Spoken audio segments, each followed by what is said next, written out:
Oke, selamat pagi. Hari ini adalah episode ke-25 hari ke-24 budidaya ikan lele di dalam galon ya.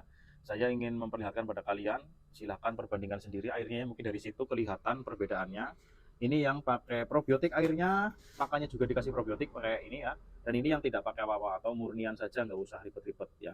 Dan hasilnya untuk saat ini masih aman, semuanya normal. Jadi buat kalian tinggal pilih saja mau pakai probiotik atau tidak, itu sampai saat ini tuh masih sama hasilnya. Cuma ini mati satu ya, mungkin mati satu ya wajar lah ya, bukan termasuk pakai probiotik itu lebih unggul ya, belum bisa dikatakan seperti itu mungkin karena satu mungkin ya namanya juga lele ya, pasti ada yang namanya pasti ada aja yang daya tahannya mungkin kurang ya. Kalau misalkan mati semua, nah baru itu bisa dipertanyakan. Oke, kegiatan pagi hari ini adalah mengecek air kolam dulu ya Lur, karena ini belum diganti air sama sekali, yang ini belum diganti air, dan ini sudah diganti air satu kali, ini belum diganti air sama sekali. Dan pengecekan kolam cukup bisa dilihat secara visual, mungkin seperti ini masih bening dan dicium ya, cium.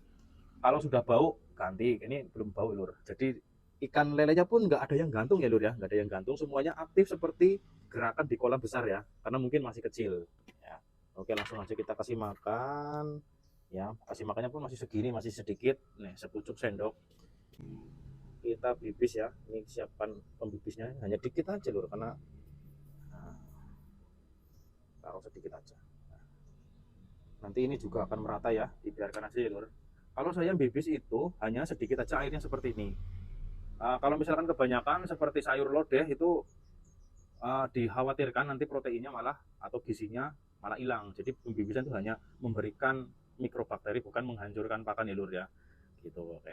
Ini dibiarkan dulu sambil menunggu ininya melar ya, ininya meresap, dan uh, budidaya ikan lele di sini ya.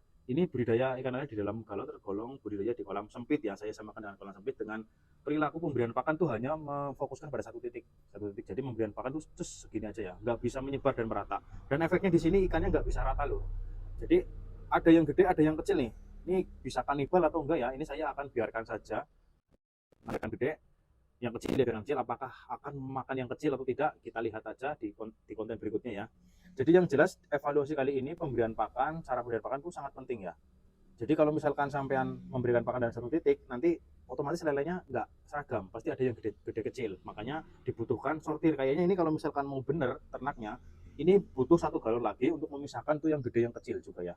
Jadi seperti itu. Jadi ada kalau misalkan budidaya di kolam sempit, perilakunya pun berbeda dengan budidaya di kolam besar. Karena saya di kolam besar itu tidak ganti air ya, tidak sortir nanti sampai panen perdana pertama. Gitu ya Lur. Ini sudah jadi ya Lur ya. Ini seperti ini aja. Kalau saya itu sampai kayak gini ya. Silakan kalau mau bikin sayur lodeh boleh-boleh saja. Tiap orang beda-beda ilmunya.